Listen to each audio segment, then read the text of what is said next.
성경 한 구절 읽어보겠습니다. 진실로 내게 이르노니 내가 홀이라도 남김이 없이 다 갚기 전에는 거기서 나오지 못하리라. 홀이란 말은 가장 작은 단위를 말합니다. 손톱만한 죄, 티끌만한 죄, 그렇게 작은 죄라도 반드시 죄의 값을 다 갚아야 합니다. 아무리 작은 죄라도 죄를 지었으면 그 죄에 대한 값을 철저히 내야 합니다.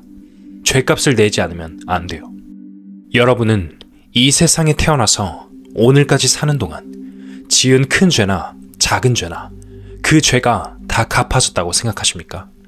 이것은 정말 심각한 문제입니다. 예수께서 분명히 우리에게 말씀해 주셨습니다. 예수님은 한 번 말씀하시면 모든 말씀이 그대로 됩니다. 예수님의 말씀은 하나님의 말씀이고 절대적인 하나님께서 그렇게 말씀하셨다면 이 말씀에 비추어 볼 때 여러분은 어떤 사람입니까?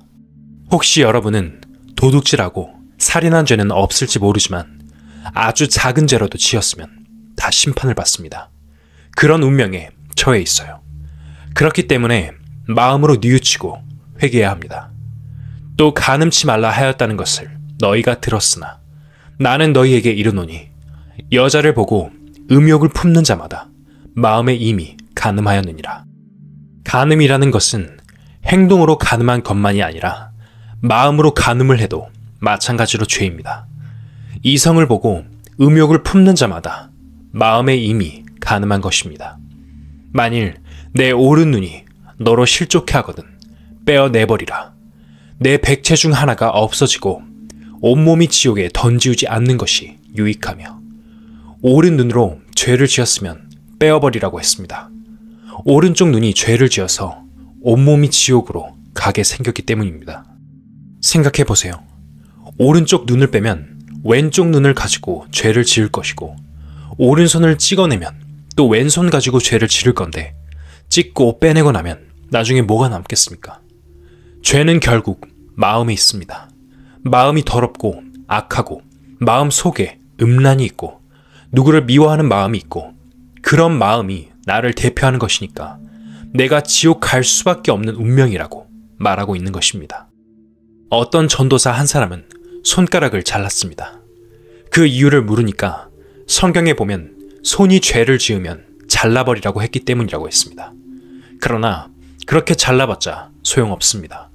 그 말은 실제로 자르라는 말이라기보다 칼로 자르는 것처럼 눈이 빠지는 것처럼 아프게 마음에 뉘우쳐야 된다는 말입니다. 죄를 회개해야 된다는 것입니다. 여러분은 지금까지 지은 죄를 진정으로 뉘우치고 회개해 보셨습니까? 많은 죄를 지으면서 하나님 앞에 회개하지 않고 뻔뻔스럽게 살아오지는 않았습니까? 과연 그런 마음 상태를 가지고 천국에 갈 수 있을까요? 죄를 뉘우치고 회개하지 않으면 안 됩니다. 로마서 1장을 읽어보겠습니다.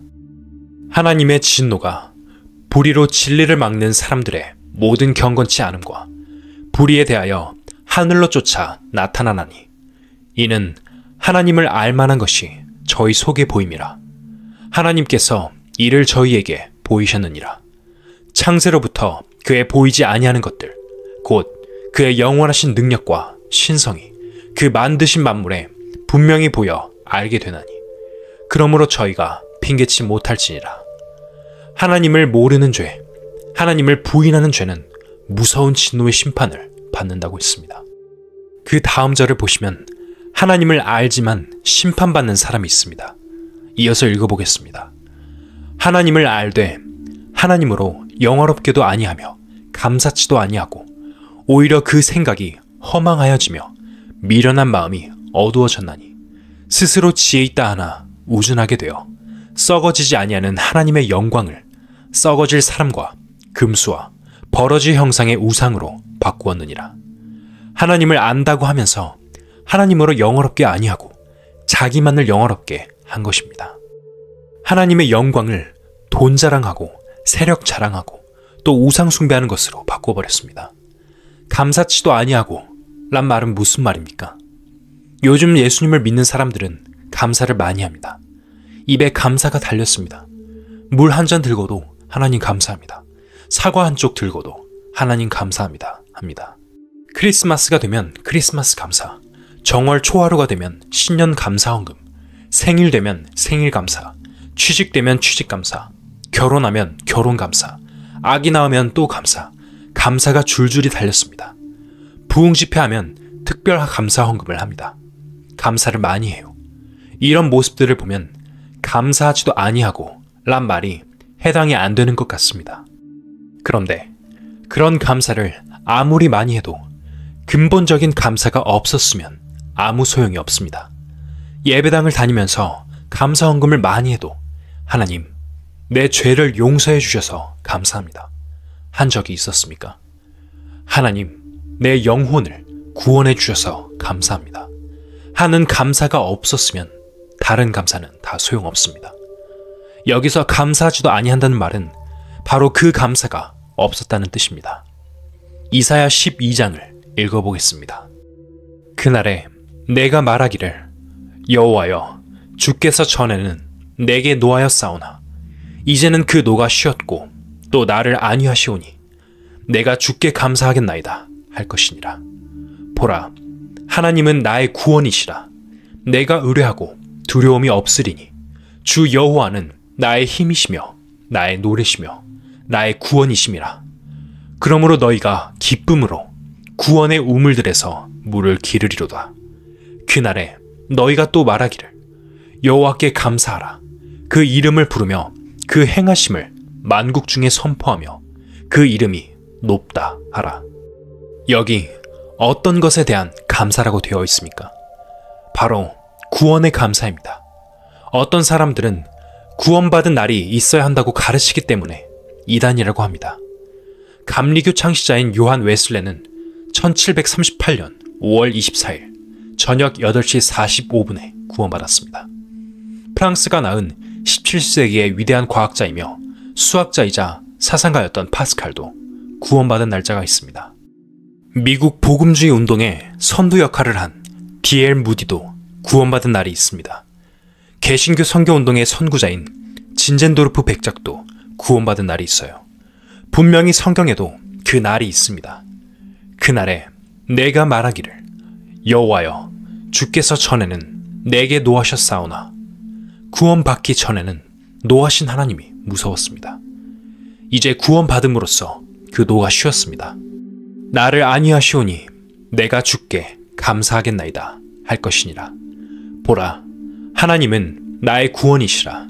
내가 의뢰하고 두려움이 없으리니 주 여호와는 나의 힘이시며 나의 노래시며 나의 구원이심이라. 성경 말씀을 깨달을 때 성령이 오시면서 한없는 감사의 마음이 일어나는데 그것은 성령으로 말미암은 감사입니다. 제게 아주 얇은 책이 한 권 있습니다.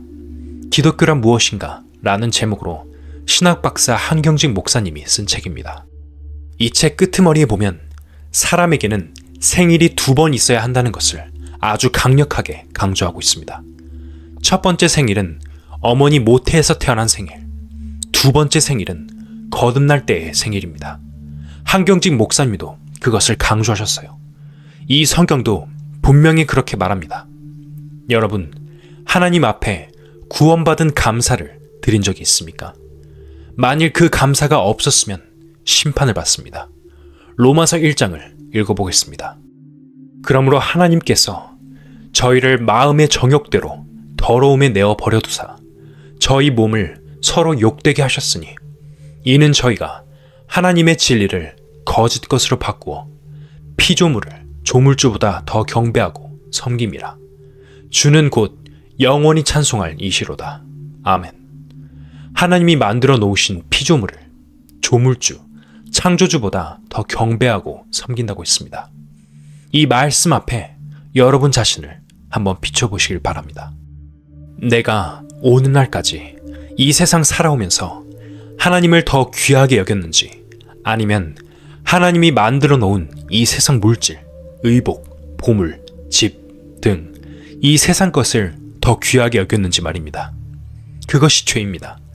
사람들은 도둑질 등 인간 대 인간으로서 지은 죄만 알지 하나님을 영화롭게 하지 않고 하나님을 섬기지 않고 하나님을 더 사랑하지 않는 것은 죄가 아닌 줄 압니다.